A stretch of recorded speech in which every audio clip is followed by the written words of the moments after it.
this is part two, what happened when me almost going to prison for spanking my child. Basically, so his mom could get off child support. Well, how I almost went to prison. I was attached to a CPS. The lady didn't care. She actually did it on purpose. Welcome back. So this is part two, what happened when me almost going to prison, which is so crazy, for spanking my child. Basically, so the mom could get off child support. I mean, this is like the root cause of it. So first I'd like to say like, share, subscribe. If you haven't seen part one, go part one. Explains a little bit from the beginning part. I do different vlogs, a charity called Luv Is The Key, and I have a game called Dominoes that I do different things with colleges and stuff like that. And I hope you can be with me when I do tournaments and give out giveaways. But you're here for the main part of it. And the main part is telling my story about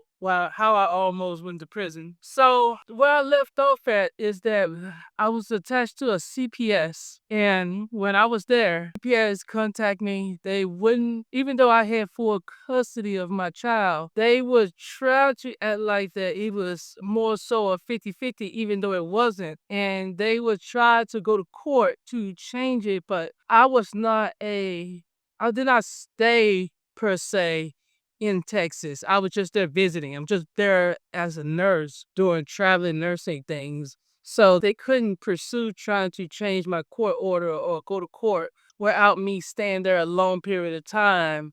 And it has to become a residence. I have to be a residence there. So CPS is trying their best to do everything they can to sabotage the way that I have with my daughter and everything. Like I wasn't even able to see her, even though I supposed to see her, but it was like, oh well, you and the mom can work it out and all this other stuff.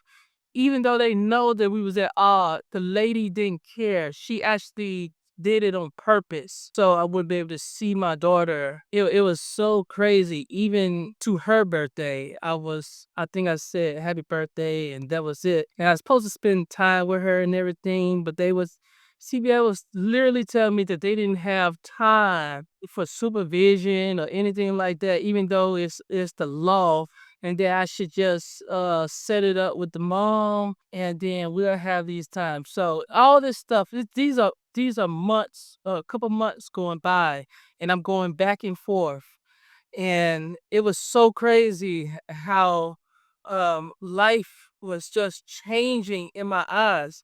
And a lot of people would tell you because you're a dad, they were like, man, just wait till she turn 18, man, then just explain what happened. But I fight for my daughter. I give my life for my daughter. There's a reason why that she's with me. And she's with me now. If you didn't know, I have the full custody and she makes straight A's. So all of this is happening, and it's not happening in a vacuum. It's actually happening behind the scene. They actually promising my mom that they're gonna fight and try to overturn Florida law or Florida paperwork about me having full custody.